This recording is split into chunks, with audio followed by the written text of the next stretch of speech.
Before we begin, tell me where in the world you're reading from in the comments, and don't forget to hit subscribe. There's more stories like this coming soon. The sun over Harrow's Bend hung like a judge's gavel, merciless and bright, beating down on the cracked boardwalks and whitewashed steeple that pretended to hold the town's conscience together. Dusters of dust skittered across Main Street, and the bell in the little church clanged like a warning. The frontier could be cruel, and it kept its own ledger. Inside that small house of prayer, Abby June Caldwell knelt among the worn pews, small hands folded, a plain bonnet pinned tight around a crown of honeyed hair. At 22, she had done everything her father asked, learned scripture, smiled at the right moments, turned away from curiosity that might grow into disobedience. Reverend Thaddeus Caldwell presided over both pulpit and household with a certainty that felt less like faith than ownership. He measured virtue by the steadiness of one's eyes and the absence of any scandal in one's wake. Abby had been his spotless exemplar until a stranger crossed the threshold of Harrow's Bend.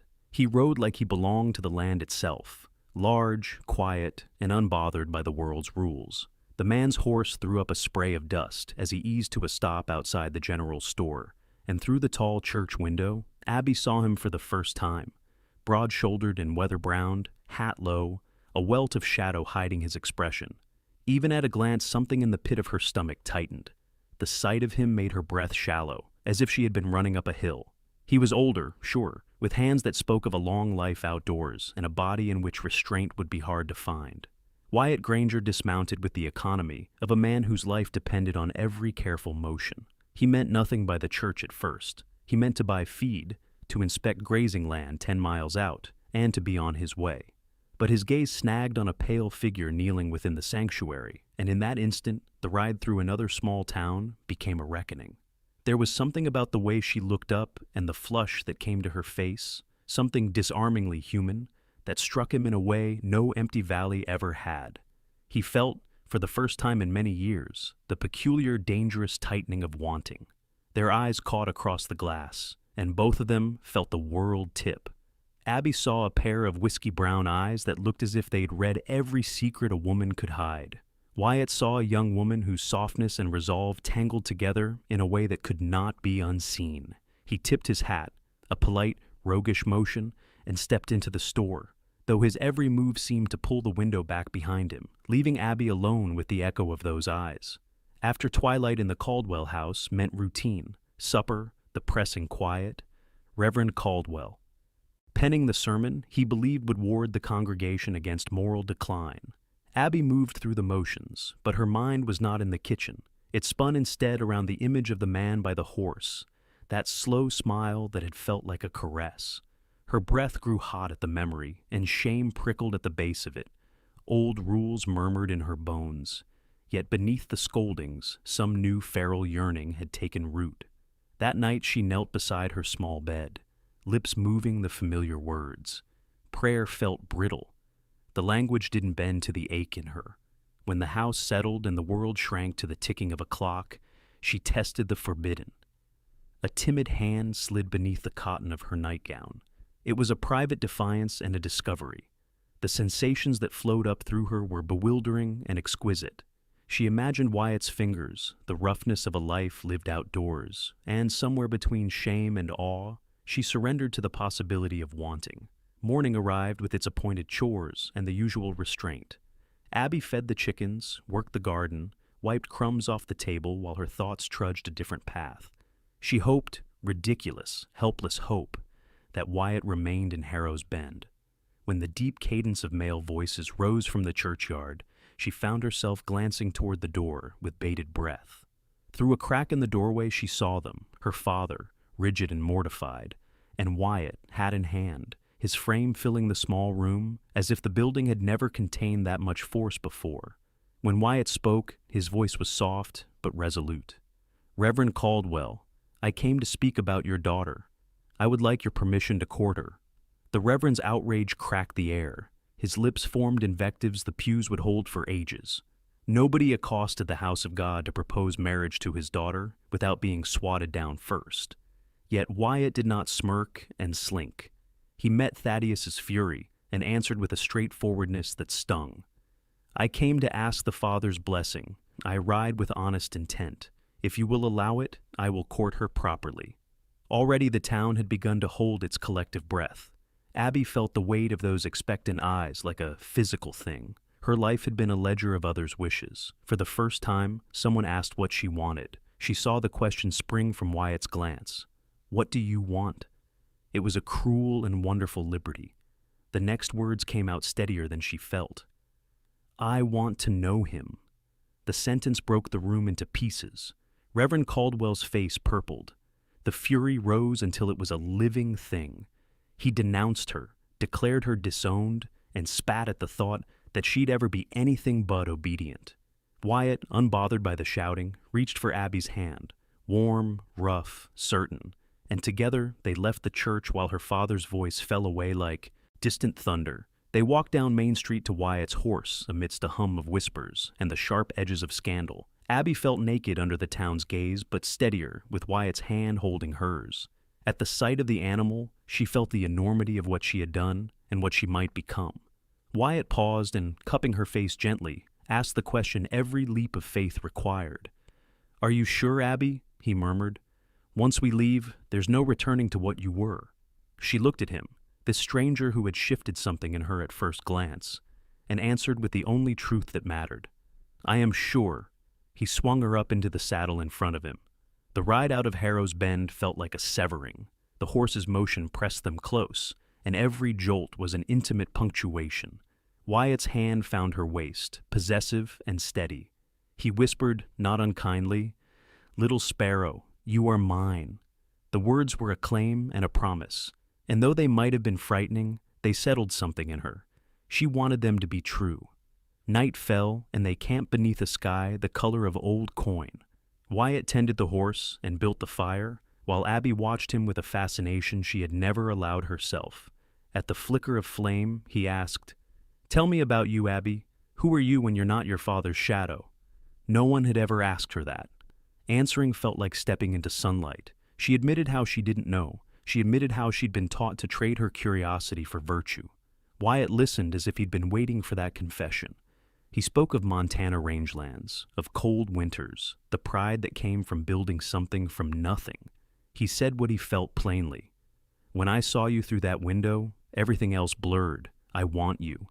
I don't pretend to be a man of lectures. I'm a man of action."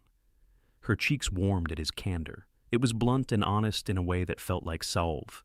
She confessed her feelings, that first sharp stirring when she'd seen him, and something in him softened. He took her hand and kissed it like a gentleman, then leaned in, his mouth finding hers. The kiss was a lesson as much as a confession, soft, then ardent, awakening something in Abby that Scripture had never prepared her for. Wyatt did not stop at tenderness. With an urgency that matched the long months he'd ridden alone, he learned the map of her body, where she shivered, where she wanted more, where she needed patience.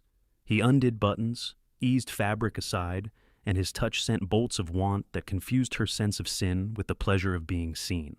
He spoke to her between breaths, promising to teach and to protect, swearing by the land he loved that he would not take what she was unwilling to give. The first time he touched her beneath the skirt, it was a revelation. His fingers were careful at first, gentle and exploratory, learning the terrain of her virginity, like a man discovering a country. Pleasure rolled through her, raw and shocking. It made her cry out in a sound that startled her into a new identity. Shame and surrender braided tightly as the desert night held them like a conspirator. When she came, it was as if something within her unlatched. Wyatt tasted the evidence of her, an act that would have horrified Reverend Caldwell, and grinned with the fierce pride of a man who'd been led into a sacred place. He suggested rest, though his voice trembled with want. "Tomorrow," he promised, "I'll make you mine in the way that makes it real." The promise fluttered through her and lodged like a bright bird. They rode for days toward a larger town, stopping only for water and food and the brief shelter of a bathhouse where Wyatt insisted on buying her fresh clothes, practical riding garments that shifted her silhouette from preacher's daughter to woman who could keep pace. Abby tried on a split skirt in a back room and found the strange liberty of movement intoxicating. Out by the street, she blinked into the sun as a different person and felt Wyatt's gaze sharpen with appreciation. At a tinny bathhouse door, he spoke the words that would set everything in motion. We should get married, properly. He argued that the scandal was already done. Vows would tether their desperation to law and community. It was blunt and bold. Abby, who had been raised to live by approval, felt a tug toward the safety of a vow and the daring of instant union. Yes, she said simply. The word dropped like a stone into a deep pool and rippled into forever. In Copper Ridge, they found a kindly minister and the small, solemn ceremony they sought. No lush bouquet, no congregation of familiar faces, only a reverend and his wife and the couple whose hands trembled but did not part. "I do," Abby said with a clarity she had never used in any other person's service. The minister smiled. The light caught the little ring Wyatt had produced, and then the kiss that made her knees wobble. That night, behind a locked door in a rented room, they explored one another fully. Where Wyatt had been patient before, when marriage made the thing official, his hands became holy and hungry, both. He undid her in ways that were reverent and feral, praising her in words that made her body answer like a bell. He took her slowly, listening to her breathing, mindful of the tender points of pain and pleasure. When he entered her, it was an ache and a filling and an arrival. She felt seen, owned not like property, but like someone chosen.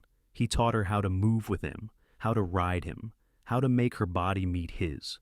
They made love until the mattress sagged, until the dawn was a pale sheet over the window. Afterwards, lying tangled together, Abby realized love had crept into the places wildebeest of desire had cleared.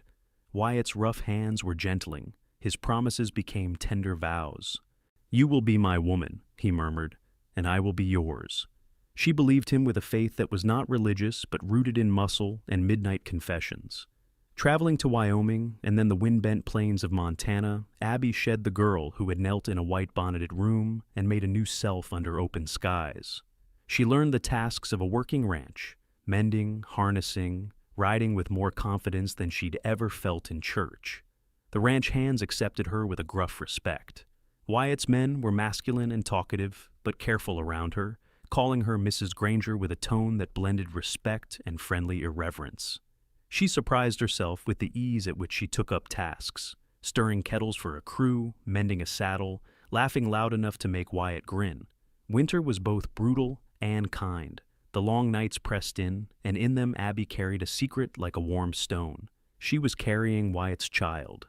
When she told him, he crumpled into a humbled, grateful man, hands on her belly as if praying. A boy, they decided together one evening, as if naming the future could pin down its wildness. They named him Levi, after a man both of them admired for his strength of spirit. The childbirth was long and fierce, but when Levi's cry split the thin walls of their cabin and he was placed warm and red in her arms, Abby felt a completeness that made her throat tight with impossible gratitude. Years rolled like seasons. A daughter arrived, then another son. The ranch prospered under Wyatt's steady stewardship and Abby's practical intelligence. The couple who had been scandal in Harrow's Bend became the heartbeat of a different place, where the weather and tending of animals were the only judgments worth hearing. Reverend Caldwell's name drifted away like a guilty thought, occasionally striking at Abby's chest, but more often she felt a fierce peace. She had chosen, she had loved, and she had been loved back.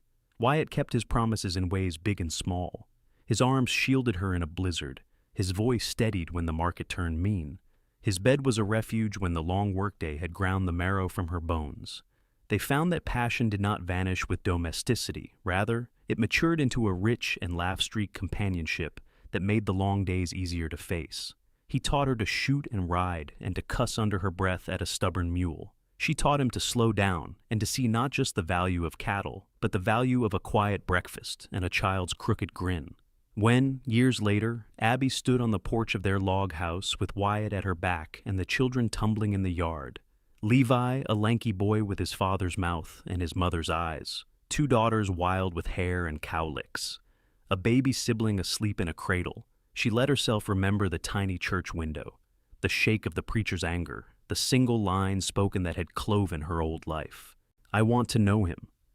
That one step had been both rebellion and surrender. She had traded the tidy lane of duty for a rocky road of devotion, and somehow the climb had been worth it. The woman who had once learned to be invisible had found a voice and a home, had been taught and had given back, had been claimed and had claimed in return. The man with whiskey eyes had not only taught her the language of the body, but had taught her how to be wanted and how to want. They had made a life out of the honest elements of frontier survival, work, weather, and family, and wrapped it in loyalty. If you enjoyed this tale and want more stories of the frontier and the choices that change us, leave a comment below telling me where you're reading from, and hit subscribe so you don't miss the next chapter.